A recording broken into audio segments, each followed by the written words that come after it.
Hi, welcome to The Backline. My name is Theron Woods, and today our guest is 𝐲𝐶 𝐂𝐓𝐒. Chris is from the Memphis area, lives in South Haven, Mississippi, and from where? Nesbitt, Mississippi. Nesbitt, Mississippi. All DeSoto County, home of Jerry Lee Lewis. That's right, Jerry Lee Lewis. And so Chris comes up today to join us and talk a little bit about his musical journey in life, and he's also got a very cool job of playing at Lawler's place. King Jerry Lawler's Hall of Fame Bar and Grill. Yep, down on Beale Street. And so, Chris, thanks for coming today. Thanks for coming up and visiting with us. Thanks for having me. We just met a few minutes ago and we talked about music, and we've got a lot of like interests. So today I think it's going to be a fun episode. So, Chris, how'd you get started in music? Did you start with the guitar, or did you? Actually, my first serious instrument in formal training was with saxophone in junior high school, and through part of college. I played saxophone, tenor sax, and baritone sax. So you studied music in college? Yes, I did. I went to Northwest Community College, music education. Then I transferred to the University of Memphis with recording technology, commercial music. And unfortunately, I got a good job at UPS. And UPS in Memphis? UPS. They have UPS in Memphis? They have UPS everywhere, man. FedEx is the big. Yeah, I know, right? Yeah. Yeah, we're pretty fed up in Memphis. But anyway, edit that one. But yeah, I just got my good job at UPS, and I ended up dropping out of school and just becoming IT. Eventually became an IT professional at United Parcel Service. Did you aspire to be a music teacher?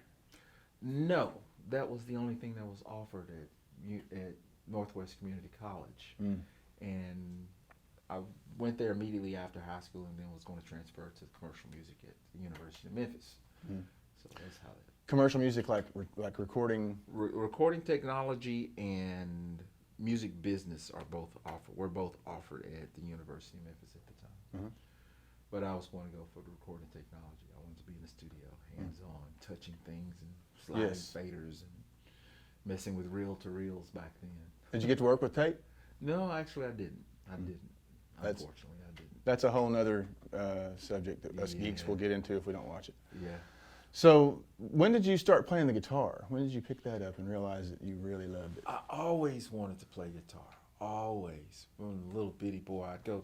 In fact, when I would go to grandma's and stay for a while, I'd come back home and I'd search the closets for a guitar. I wanted me a guitar bad. But I got the little Sears and Roebuck one. It's the ones you could never keep tuned and all.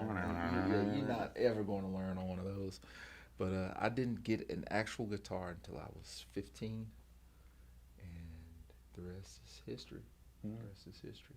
Did you just pick it up and start singing? No. In fact, to this very day, if I could get away with not singing, I would love to do that. I just wanted to play guitar. That's why I don't have a mic over here. Yeah. You got the mic today. Yeah, they just shoved this one in my face, you know. But no, I just loved it, and I started off with playing stuff like green sleeves and stuff like that. Simply, I was more of a melodic, not so much rhythm, because of the saxophone training.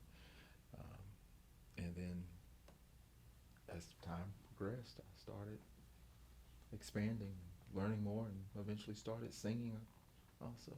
Who was the guitarist that made you want to learn? I cannot really put my finger on one guitarist. The Chuck Berry, back then, Johnny B. Good was a thing. Then there was Van Halen, Oh yeah. Stevie Wonder. A little BB King. BB King. I grew up with BB King up in the house. But I can't really put my finger on one guitarist. It was just music in general, to be honest with you.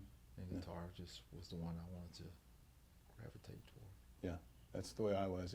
I started on the piano, taking lessons, and I wanted to play by ear. You know, for some reason I wanted this felt better. Right. Than this. Right. Yeah. Right.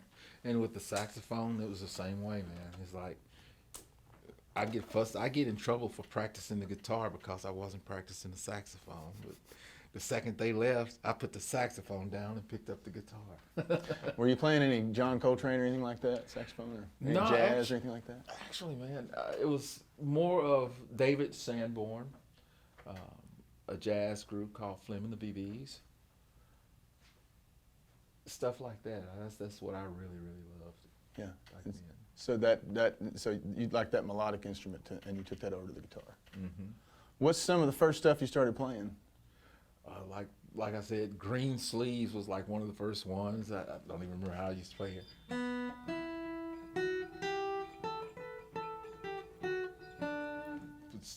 Stuff like that, just picking along with stuff like that, and playing along with Sesame Street. Oh, Sesame Street, yeah. Yeah, playing along with Sesame Street, just sitting around playing along with the TV. Yeah, they always had a different guest every week, and yeah, I remember when I was a kid. So, Chris, you're from Mississippi, and obviously there's a lot of great musicians that come from there. Yes. Who are some of your favorite Mississippi musicians? Of course, BB King. Then there's Robert Johnson. Yes, sir. I never really listened to a whole lot of Robert Johnson until I was much older, and I began to appreciate. You know how it's kind of like lima beans. You hate them as a kid. Yeah. When you get a little older, those things good. It's good to revisit those. Yes. But yeah, same thing. I've really grown to appreciate Robert Johnson and BB King, of course. BB King is actually, first of all, the guitar name is Lucille. My mom's name is Lucille. And my granddad actually grew up in the town that BB was from. Oh, really? What is it, Itabino, whatever it's called? Yeah, I'll Google it. Yeah, he was telling stories about him back in the day. Yeah. So. He get to see him play then? Yeah, I believe he did. Oh, wow. I believe he did. Yeah. I got to see him play once, and that was pretty awesome. Well, I got to see him once in the 80s at the Mid-South Coliseum. Bobby Blue Bland, Coco Taylor, I believe, was there. Yeah. There were a couple of huge blues acts of the time that were there. Mid-South Coliseum. It's gone now, isn't it? Mid-South Coliseum. It's still there, man. They're trying to revitalize it. Really? Yeah, they're trying to revitalize it, especially the big wrestling crowd. They're trying to revitalize Got to get that wrestling back in there. Yeah, man. That comes from down there, too. That's a Memphis thing, That's there. right. That's right. Jerry Lawler. Yeah. So you don't just play blues. I've watched you on YouTube and seen some other things that you've done. And so it wasn't just as much blues comes from Mississippi. There's a lot of other things that come from there too. Right. Yeah, a lot of it. I mean, Three Doors Down is from Mississippi. Then we have what's his name? Charlie Pride is from Mississippi. So I mean, it's a huge genre of music. And I grew up, 2 or 3 miles away from Jerry Lee Lewis's home. Yeah, what a player. Yeah. Another Memphisite. Memphian. I should say. Yeah. So let's get to playing a song. So with the Crossroads being in Mississippi, I heard you playing it a while ago. You want to play the Crossroads? Let's do it, man. Let's do it.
That was awesome. Yes, sir. You've actually been to the Crossroads, haven't you? Yes. I've never been there. I want to go. I've been close, but Yeah, just they never got a had time to tamale get stand over there too, man. Believe it or not, they got a tamale stand right around the corner from the Crossroads. there. Are you kidding me? Yeah, some of the best Mississippi tamales you can get. I know, kidding. Well, I gotta go now. Look it up. Look it up. I gotta go. Yeah, yeah. I went to the Crossroads there was a gentleman who had cancer, and his friends got together and they chartered a bus, and it was part of his bucket list to just tour the Delta. So you took him on the blues tour? On a little makeshift blues tour, and I was hired to sit on the bus, play guitar, and sing while they made their various stops at like Ground Zero, the Crossroads that Tamale plays. Drove over to Oxford and back home, and spent the day just sitting on the bus playing. How long of a trip was that? Oh man, it was about 12-hour trip. You know, we left 8 that morning, got back about 8 that night. Did you go through like down to Tunica to the new little museum there? I went to Tunica. We didn't stop at the museum. But we drove through Tunica, went on down to Clarksdale, hung out there for a while, had lunch. Then we drove on down to Rosedale, then Greenwood, Greenville, and then back on across to Oxford, back up to Holly Springs, Mississippi. Mm-hmm. That's so cool to hear. Actually, those town names that are mentioned in those songs, those blues Yeah. songs. Yeah. You know, and there's an old picture. I think it was in that museum, and it just kind of caught me. It was just you could see out across a field, and there was just one lone light out there. And I guess that's how it looked. About the red light. Was that right? There was a red light you could see. Mm-hmm. Well, actually, I don't remember it from way back then. It was all developed by the time I got there. Right. Yeah. But yeah, it was a picture of Old Cottonfields. Well, driving through Tunica now, and then driving through Tunica years and years ago before all the casinos and everything there, I mean, I can see the huge differences. Yeah. The huge differences. Just if you can imagine taking those buildings away, it is just flat. Right. Forever. And you could see occasional old shotgun houses left out there in the middle of a field somewhere, just running down, and you can venture back in your mind back to that time where the blues and the music that we know today was being developed in those little shotgun houses. Right. In fact, in Clarksdale, there's a place where you can actually rent, like hotel rooms, those shotgun houses to stay in. Really? At the Hobson's Commissary. What's it called? Hobson's. Hobson's? Okay. in Clarksdale, Mississippi. Yeah. That's something my wife and I have talked about going back and doing that. Just taking a day and doing it. Yeah, and in Clarksdale, you can be walking around town in Clarksdale and run into Robert Plant. He's walked because he loves to go down there. Oh wow. Yeah. Who's that guy? Well, Chris, you have spent a lot of time playing in the Memphis area. What took you there? I mean, obviously, the blues and it being the home of the blues took you there, but what got Chris to go play in Memphis? Most of my years were spent playing in North Mississippi, around the North Mississippi circuit. So I'd venture into Memphis from time to time, but what got me to Beale Street was, believe it or not, it was my version of Purple Rain. I played a little place called Mel's in South Haven on Highway 51, just south of the state line. And one of the waitresses there loved my version of Purple Rain. She also had a job on Beale Street, and they needed another musician, and she told the owner that she knew a guy who plays Purple Rain, plays stuff like that. And at the time, April Reynolds, she was looking for something a little different on Beale Street to break away kind of from the straight blues, straight R&B. Right. And she told April about me. April told her, have me come up there. I went up there on a Sunday. It was the Sunday before Memphis in May started the following week. I drove up there. I walked through the door and introduced myself, and she said, I like the way you carry yourself. I like the way you speak. Didn't ask me to play none. She'd never heard me. She said, show up Tuesday, have a show. And I was nervous. Or the thought of me playing on Beale Street by myself was just me and an acoustic guitar scared the heck out of me. So I reached out for my friend David Daniels, who was a veteran Beale Street performer, and David came up on stage with me, and we just split what April was going to pay me, and we did that for about a year. Mm-hmm. And then halfway through the following year, David went back to his tiling trade. He was a tiler by trade, and left me on stage by myself. So I got myself a little friend called a looper. Yes, sir. And I've been at 159 Beale, Superior Bar, Flynn's, and now King Jerry Lawler's Hall of Fame bar for 10 years this past April. Wow. April 27th. Wow. Well, it would have been, but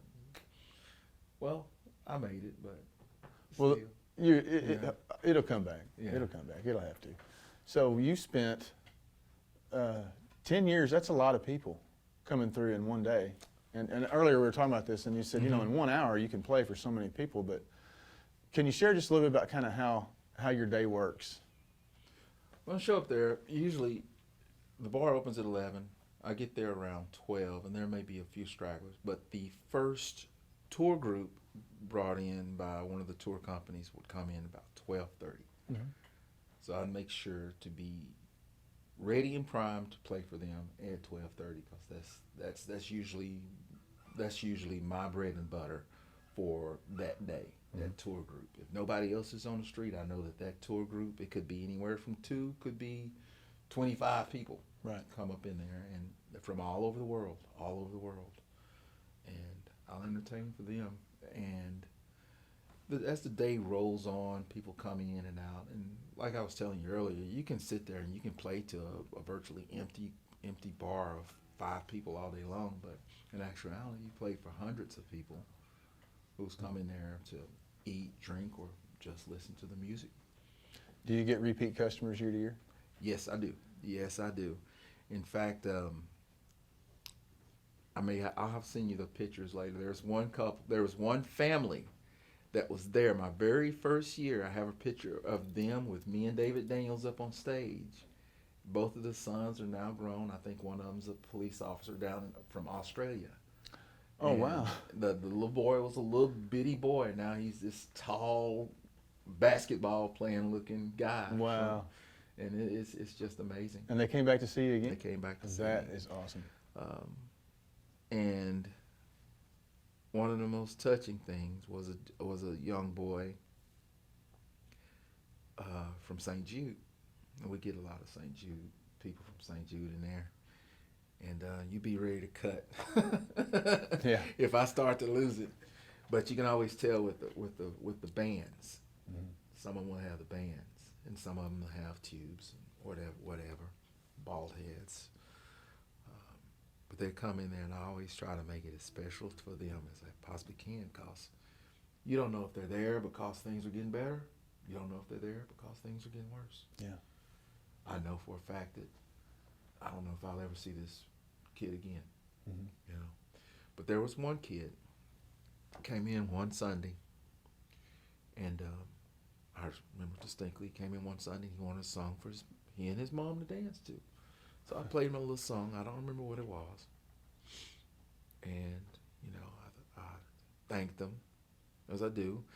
And back then, me and the general manager, we would take care of them. They would walk away with at least the T-shirts and something, or well discounted food. Well, St. Jude pretty much paid for the meal, but we still would, kid left, me not knowing if I'll ever see him. A few weeks later, I go to Applebee's in West Memphis, and there's this little boy sitting there.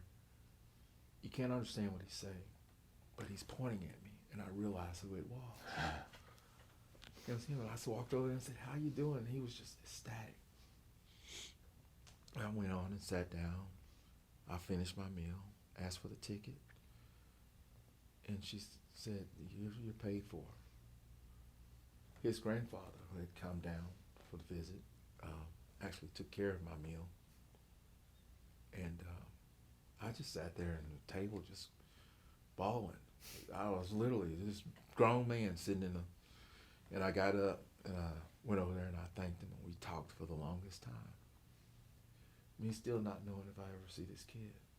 And lo and behold, on a Sunday, I'm sitting there playing, and guess who walks through the door with long hair, aspiring to be a bass player?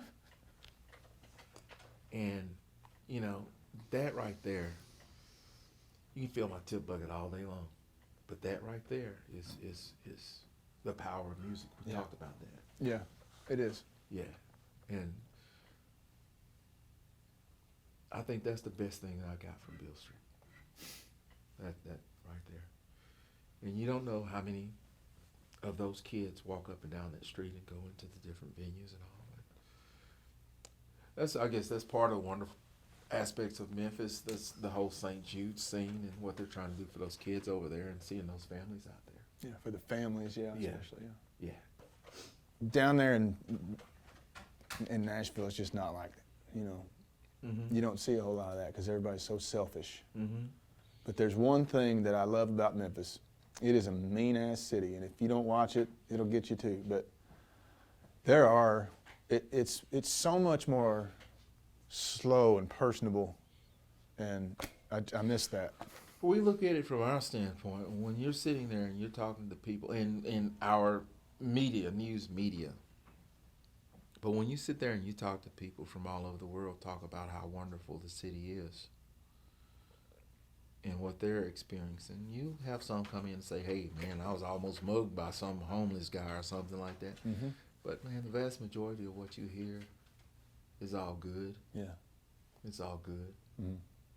It's a good, I hope that, and music is very much still alive there, I believe. Mm-hmm. And I really can't speak to this as a you know, someone that frequents the city, but I know just as a fan of music and playing there and kind of seeing how things have gone throughout the years. I'm trying to be respectful as I can, but I really hope that after this, maybe all this comes back after COVID, I really hope that it comes back stronger. There's just a community, there's such a community of musicians down there. I just want it to be, I want it to come out more. I've got some good friends that play in great state of Arkansas, and that's where they pretty much stay, playing Memphis a lot, from Memphis. The Shotgun Billies and Lance McDaniel and that crew.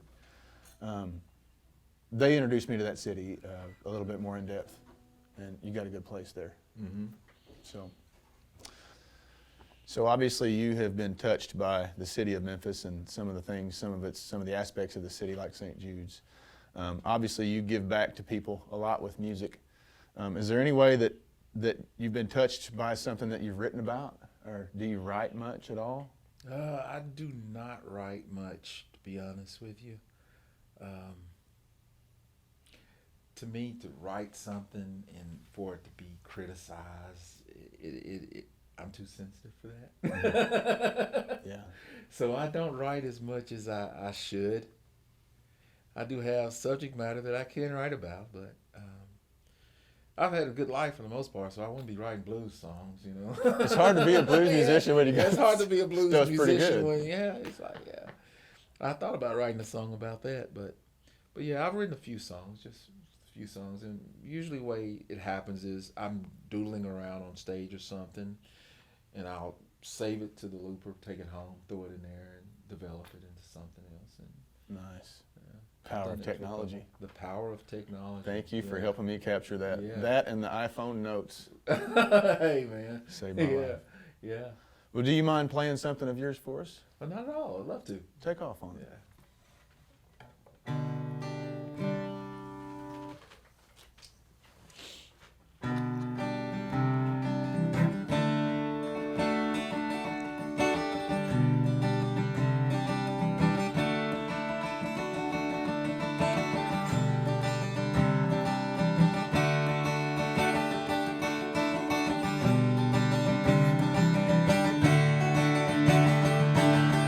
Let's try again.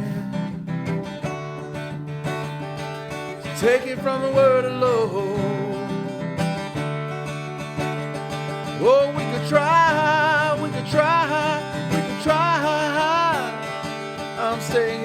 never letting go. I know that sometimes it will be tough, but working through it, that's part of the game. We will survive, we will survive, we will survive. Now that's the object of this game called love. Forget the rest of the world, focus on us, building our love, our happiness, and our trust. I love you and you love me. That is what it is, but so much more it could be. So what do you say to the idea of us just trying again? Whoa, just trying again.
Let's just try again.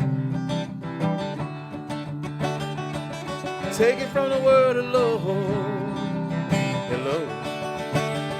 Oh, we could try, we could try, we could try. Oh, I'm staying here and I'm never letting go. I know that sometimes it will be tough, and working through it, that's part of the game. But we will survive, we will survive, we will survive. Now that's the object of this game called love. Get the rest of the world focus on us, building our love, our happiness, and our trust. I love you and you love me. That is what it is, but so much more it's gonna be. So what do you say to the idea of us just trying again? Whoa, just trying again. Oh, let's just try again. Oh, let's try again. Oh, this game called love. Great song. I can tell you play a lot because that was a one time. You didn't have to recut that at all. You just took off and. Oh, we could have. There's a few things I would have. No, I didn't notice it. No, that was great playing. Yeah. So you play every day. Well, COVID had shut us down in March, but you were playing pretty much every day, right? Yeah. It had changed. I started playing from just pretty much Thursday through Saturday there. But yeah, before that I was playing 7 days a week, 8, 12 hours a day. Mm-hmm. Sometimes I'd play the 2 shows there and end up going somewhere else and sitting in with somebody sometimes. Mm-hmm. Yeah. You got a lot of friends playing up and down the street at the same times? Yeah, actually I do have a few, but I'm not really I'm kind of an introvert. Yeah. I'll come in through the back door and leave through the back door. Yeah. But yeah, I have quite a few people that play, friends that play up and down the street. Mm-hmm. Yeah. So what are your future plans? What do you plan on? Do you plan on doing anything on your writing some more? Or? Yes. I plan on writing. Streaming. I was doing streaming 2-3 years ago before streaming was cool. Before COVID made streaming so cool. Yeah. And fortunately, that has been what has kept me afloat through this. Contracted with the company, and I stream. What is it that you stream? Do you have a channel, or if you want to tell viewers about your? Yeah, I do the Periscope. I do the Twitch. There's a company called 𝐓𝐿𝐼 that I stream for and contracted with, and that has kept me afloat. That, and before all of the social unrest, I was doing Uber Eats. Yeah. Yeah. So that's what it still allowed me to continue making music and doing the music thing. Mm-hmm. Mm-hmm. Yeah. Us musicians have to do what we got to do, especially now. We have to do. Yeah. One thing that COVID has definitely taken away from us is the opportunity to play with other musicians. And so how about we actually play these two guitars simultaneously at the same time together? Yeah. You want to do that? Let's do it, man. Let's do it.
I like that. Yes, sir. Woo! That was nice. Well, Chris, thank you for coming on the show today. It's so nice to meet you. My pleasure. Thank you for having me. You're going to come back. I hope so. We're going to get a part I would 2. love that. All right. Well, thank you for joining us today on The Backline. Thank you for joining Chris and I, and we will see you next time on The Backline.